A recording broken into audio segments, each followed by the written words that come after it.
If this is a sawtill, wouldn't you want to call that a hanger?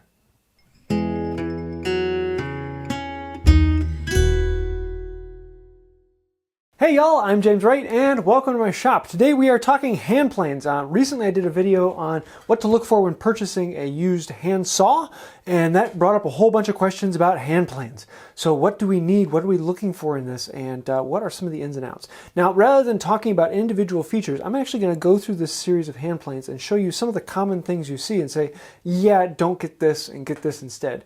Just to give you some real world examples of what's going on. So let's actually dive in. Now this is a topic that could go on forever, and I could go into all the details and ins and outs of things that would take hours and hours, and this would probably be like a 20-hour long video.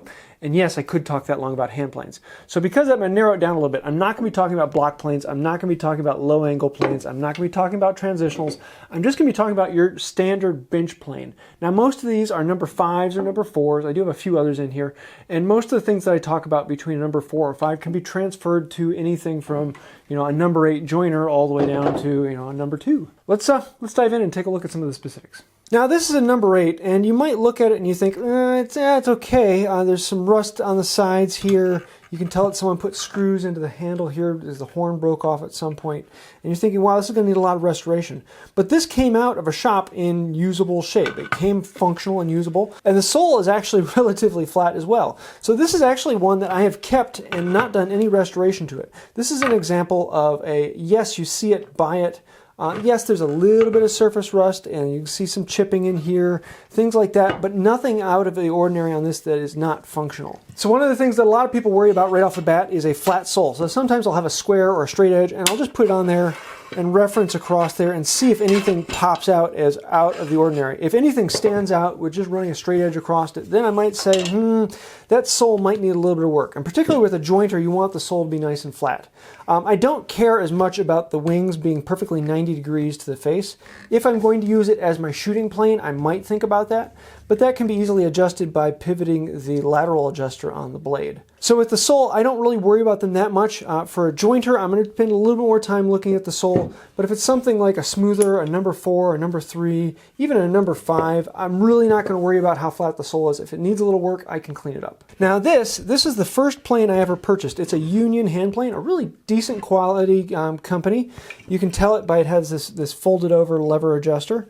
The only problem with this one is that the yoke here is broken on this side. You can see there's no ball on this end, whereas on this side there's a ball here that fits into the adjuster. Other than that, this works perfectly fine. It is a functioning plane. I restored this one, repainted it. I left the totes away, but it was a really nice working plane. So I wanted to show you, this is my first hand plane I ever picked up. I think I paid $5 for it, something like that. A good hand plane, a name that not too many people know about, but it's very trustworthy. So now let's go to the other end of the spectrum. This is the Harbor Freight Special, and you can pick this up at Harbor Freight for I think 12 or 18 bucks, something like that. And at first look, it's a really nice hand plane. It works fairly well. The sole is relatively flat, but the problems with it is just really cheaply made, and a lot of the pieces are loose and wiggly. And you can dial this in, you can turn it into a nice plane, but it's going to take a lot of work. And after a couple minutes of working, everything's going to wiggle out, and you're going to be driving yourself bonkers. Though this is cheap and new, I really generally tell people, unless you know what you're doing, or you want to turn this into a scrub plane, do not buy a new hand plane that is under 50 bucks. It's just not worth it. Another one you're going to come across very commonly is a post-war Stanley. And a lot of times the Handyman Stanley comes with this light steel blue color. They'll have plastic knobs or plastic totes. In this case, this one's a plastic. The knob is plastic. The adjuster back here is plastic. They work, they're okay, but they're going to cause you some problems. They're not as good a quality as you can get with some of the older ones. There's just a few things in these. I like to pick these up if I find them for $3 or less because I can use some of the parts from them, some of the screws or the iron and chip breaker.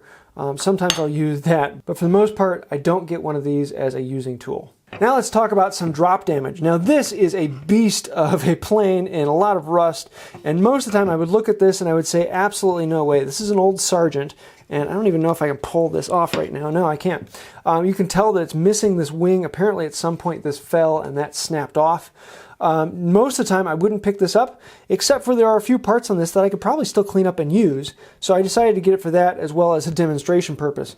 But you can see here the wing broke because it fell off. The horn on the back of the tote fell off. It also is broken here. There's another crack in here. This is so rusted up and pitty that I'm not going to be able to get this to work. None of these screws function. This won't clean up. I mean, I could spend a ton of time on this and put other parts into it, but you're never going to be happy with a piece that's this far gone. Unless there's a specific part you need, just pass it up. Okay, this is a Trustworthy plane, a brand you're not going to hear that much. It is a newer kind of brand. I'm guessing it's from like the 50s or so. I don't know exactly on it. There's a few things particular about it. Number one, this folded over lever here. This is a sure sign that it's not a really high quality plane, but it's okay. This was commonly made by Sargent, but several other companies used it. The Stanley levers are actually made from two pieces. You have this bottom piece that is then peened into the lateral adjuster, whereas a lot of the Sargent and other companies went for the cheaper model where they just bent this over. But saying that that is cheaper does not mean it is lower quality. It is cheaper to make, but it doesn't change the quality of the work. Sometimes that might be a notifier that, hey, this plane might be cheap, but sometimes it's just, you know, a cheaper plane. And in this case, this is a really nice one with a very large adjuster knob. Everything on this is functional. All the pieces are there. There's very little rust. The only downside to this I would see is that the handle here was clearly made with a router. So there's a nice big flat surface here, and the rounding from one side to the other is not what I would like. Yes, you could go through with a rasp and round this out, make the handle a little more ergonomic, but all in all, this is a good plane. If you can find one of these for, you know, 15, 20 bucks, a good user plane, and I would definitely say pick it up. Along the same line of the Trustworthy is the Dunlop, another brand you're going to hear quite commonly. Also has the folded over lever cap. This is from a very similar time frame. In this one, the handle is actually a bit better. Someone spent some time and worked this one down in. This one has a little bit more work on it. There's some more surface rust, but everything is generally functional. It just needs to be cleaned up. And in all, this would be another great plane. It's kind of older, it's post-war, but all the pieces are there and it's in good condition. Everything is nice and tight. Another plane I'd say, if you want to spend the time to clean it up, a great plane to have. Now, I don't know the brand on this one for sure. It's not easily seen. I'm guessing it's a Dunlop from my experience. The handle on this one, you can tell, was not a good quality. They just ran over it with a router, but a really cheap router as well. You can almost see the logo on here. So if you're going to redo something like this, you're going to have to rebuild this handle. It's in many pieces. It's just not worth it. You can tell that this one particularly was in a bad fall, and the iron has been bent, as well as the lever cap. And most of the time I'm going to tell you that that's a no-go. If something like that happened on there, you can spend some time trying to flatten this iron back out, but you're probably going to be running into problems. So unless you want to replace the iron and do a lot of work on this, for a Dunlop, it's just not quite worth it. I would say probably pass on this one. Now, I purchased this one because it was $4, and I'm going to use it for parts. There's things on this that I can use and clean up fairly easily, so for that case, it's a good buy. But most of the time I would tell people, go ahead and pass that one up. This one is a Fulton, a post-war hand plane. You can tell the knob probably is broken because someone's wrapped some tape around the front, so you might have to do some work on there. Also, you can tell that apparently this was broken off at some time and someone cleaned it back up. But all in all, it's all there. I mean, there's a decent pile of grime on it. There's some surface rust, but most of the parts are functioning. Everything on this is pretty darn decent, and with a little bit of work, this can be turned into a functional number 5. Now, number 5s are really common, so you may or may not think it's worth it, but for 15, 20 bucks, I'd probably say this one is a go. So here is a Stanley, and this is when they really went downhill. I'm guessing this was from the 80s or so. It's got the bent over. They've stopped making the two-piece lever cap. They've really started cutting some corners on this. Now, that being said, it does have the brass depth knob. It also has the screw for moving the frog in and out. And all in all, it's a fairly decent plane. All the pieces are there. It's decently tight. And on top of that, it is a 5 1/4, which is a hard size to find. That being said, I really kind of like this plane. Even though it is a newer one and it's not that high a quality plane, it would still make a good functional plane. And if you're looking for a 5 1/4, this would be a good buy. Okay, now here's a confusing one. This is a Craftsman hand plane, and a lot of times people hear the name Craftsman and they think trash. But there's a time when Craftsman was actually a decent quality plane. This one was actually made by Stanley, though it was branded with Craftsman. It was one of the later Stanleys, so you can see there's the bent over lever cap. It's not the highest quality hand plane, but it's a pretty darn decent one. It has the large depth adjuster screw. Everything is in here. The only problem is that the tote is broken from a fall.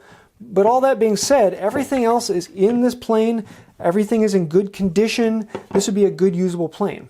Let me talk for a moment about corrugation. A lot of people don't know what corrugation is. Originally, Stanley put corrugation in a plane, and they sold it as this will make the plane easier to push.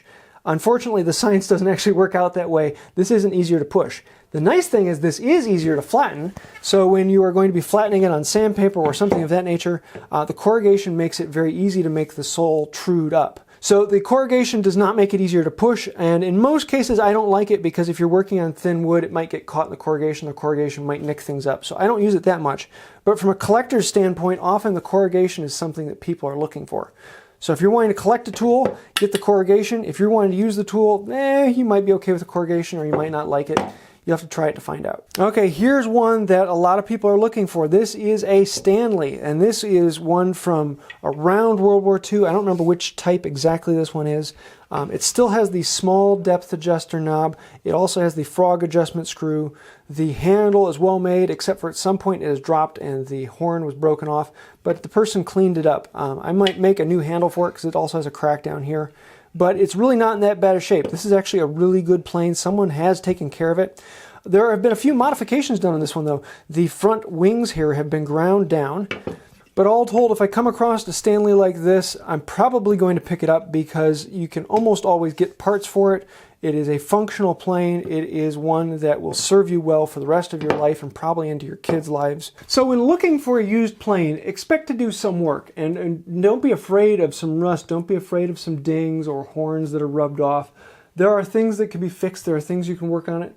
And often spending the time and the love required to restore a plane and bring it back makes it that much more valuable to you and something that you know very well, so when something goes wrong with it, you quickly can identify it and you can change what you're doing to get a better surface. So don't be afraid to jump in and find something that still needs a little bit of work. When out looking in the field, feel free to grab a square or a straight edge and check the sole, check how things work. But in most cases, it's rare to find something where the sole is so far out that it can't be fixed. There are times out there, but most of the time, if all the pieces are there, you can tell that it was a good brand or a solidly built plane, and the price is right, buy it. It's a good one. You can fix them up pretty easily, and I'll probably be doing a few videos about fixing them up. If you don't know what all the parts are, I do have a video on that. I know that's kind of confusing, and until you know what all the parts are, you might not know, is it actually missing anything? I don't know. So if you want to see that video, I'll leave a link to that down as well. Now, I know I could go into a lot more detail, and there's a lot more questions out there, and I'm sorry I can't answer all of them in the video. If you do have a question that I didn't answer, let me know in the comments below. Once you get into looking for hand planes, your eyes get very quickly adjusted at this is a good plane and this is not a good plane. And really you won't get there until you've actually experienced them and played with them and made a couple bad buys. Be okay with that. It's kind of the fun. Sometimes you win, sometimes you lose, and sometimes you get that amazing gem that's like, I can't believe I got that. So I hope you have liked this. If you did, please let me know in the comments below. Feel free to like, share, subscribe. That really does help out the channel. So thank you for that, and until next time, have a wonderful day.